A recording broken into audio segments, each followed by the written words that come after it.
Wala yasriqus sariqu hina yasriqu wa huwa mu'min.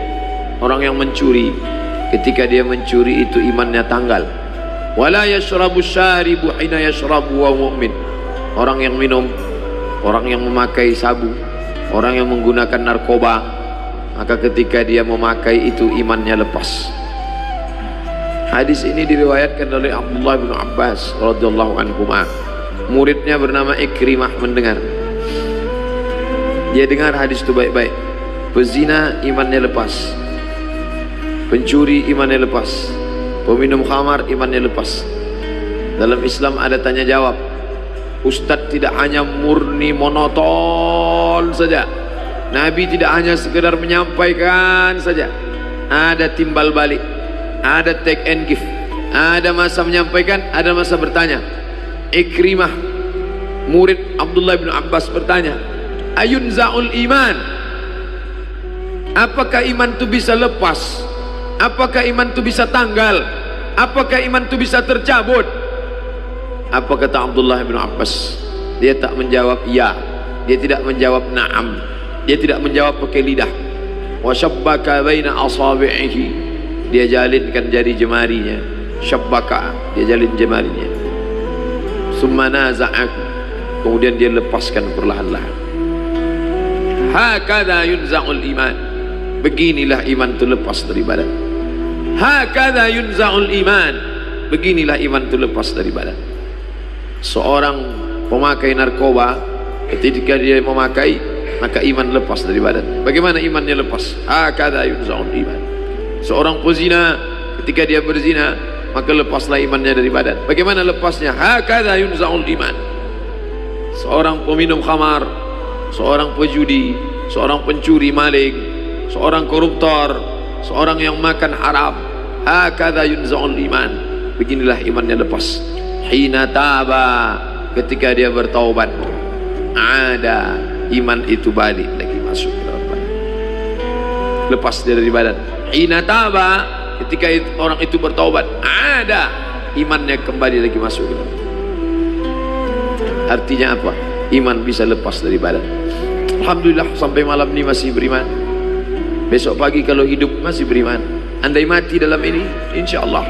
Makanya di antara doa, Allahumma ahyina bil iman, matikan kami dengan iman. Wa amitna bil iman, matikan kami dengan iman. Wa akhrijna minad dunya ma'al iman, keluarkan kami dari dunia membawa iman. Wahsyurna yaumal qiyamati ma'al iman, bangkitkan kami nanti di padang mahsyar bawa iman.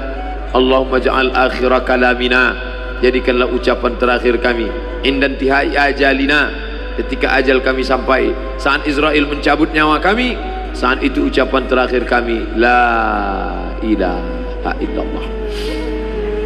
Itulah mengapa setiap selesai tahlil, la ilaha illallah, la ilaha illallah, la ilaha illallah, la ilaha illallah Muhammadur Rasulullah sallallahu alaihi wasallam, kalimatu haqqin 'alaiha nahya wa 'alaiha namutu wa biha nub'atsu. Itulah la ilaha illallah. 'Alaiha nahya, dengan itu kita hidup. Wa 'alaiha namutu, dengan itu kita mati. Wa biha nub'atsu, dengan itu kita nanti dibangkitkan insyaallah sesuai dengan kehendak Allah. Minal aminin, aman. Aman, aman dari azab neraka, aman dari siksa kubur, aman dari sakaratul maut. Kalau tidak mati membawa itu. Oleh sebab itu, kenapa Allah putarkan?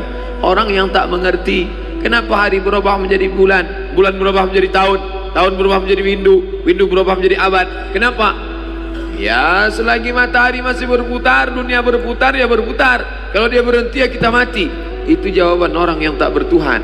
Tapi bagi orang yang beriman, liya'lamallahu alladzina amanu, Allah mau melihat siapa yang imannya masih tetap bertahan. Memangnya kalau kita mati tidak beriman, kenapa? Ulaika habitat a'maluhum, mereka itu gugur amal. Tadi hujan, ada pohon di depan rumah rindang, daunnya lebat, tapi sebagiannya kering. Datang angin bertiup kencang, angin kencang, dahan bergoncang, daun gugur. begitulah amal gugur.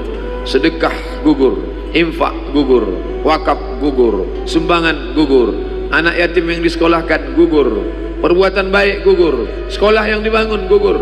Ulaika habitat a'maluhum, gugur. Makanya orang kafir itu disebut rugi. Kenapa disebut rugi? Wa may yabtaghi ghairal islami dina, siapa yang mencari agama selain Islam, falan yuqbala minhu, dia tidak akan diterima. Wa huwa fil akhirati minal khasirin, di akhirat dia termasuk orang yang rugi. Kalau diukur amal Abdul Somad dengan amal Bunda Teresia, saya tak berani menjamin amal saya lebih banyak daripada Bunda Teresia yang dari India itu. Perempuan tua, umurnya panjang, penganut agama Kristen, hidupnya dihabiskan untuk menjaga anak-anak orang tua kena penyakit kusta penular. Penyakit lambat-lambat ini daging membusuk, terputus, hilang. Na'udzubillah, kusta. Orang tua kandung benci kepada anak, dicampakkannya. Anak kandung benci pada orang tua, diusirnya dari rumah. Itu dikutip sama Bunda Teresia. Dibawa ke pantinya, dikasih makan. Anak-anak kecil dia gendong, busuk, berulat, berbau, tak ada orang suka. Dia suka. Mana ada amal Abdul Somad sebanyak itu? Tapi ketika amal itu tidak didasari dengan lillahi ta'ala, maka amal itu tak bermakna. Disitulah makna iman. Alhamdulillah, semua amal kita diawali dengan iman. Tadi salat maghrib, usolli fardal maghribi 3 raka'atin adaan ma'muman lillahi ta'ala. Puasa sunat, nawaitu sawma sunnah lillahi ta'ala. Tahajud malam lillahi ta'ala. Melaksanakan umrah, labbaik Allahumma labbaik, labbaik la syarika laka labbaik. Tidak menduakan Allah subhanahu wa ta'ala. Mereka menyembah Allah, tapi di samping Allah ada Yesus Kristus, ada Santa Maria. Mereka menyembah Allah, tapi di samping Allah ada Lata, ada Uzza, ada Manat, ada Hubal, ada Jibti, ada Taghut, ada Naham. Mereka duakan Allah. Gara-gara perbuatan itu rusak imannya kepada Allah subhanahu wa ta'ala. Bapak ibu yang dimuliakan Allah, apakah kalau bapaknya beriman otomatis anaknya beriman? Ya Rab, ya Allah, inna ibni min ahli, itu anakku ya Allah, anakku ya Allah, tolong selamatkan dia ya Allah. Apa kata Allah? Innahu laisa min ahli, dia bukan anak.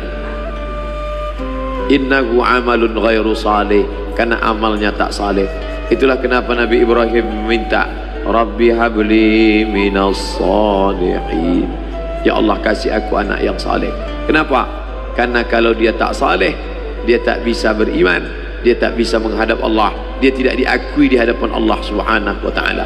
Hanya orang beriman saja yang hidup tak pernah mati, hanya orang beriman saja yang kekal abadi, hanya orang beriman saja yang tak hancur dimakan cacing tanah, hanya orang beriman saja yang layak menghidupkan kekal abadi. Berapa lama? Khalidina fiha abada. Bukan setahun, bukan 2 tahun, bukan 3 tahun, bukan 5 tahun, kekal selama-lamanya. Di mana? Fi jannatin na'im.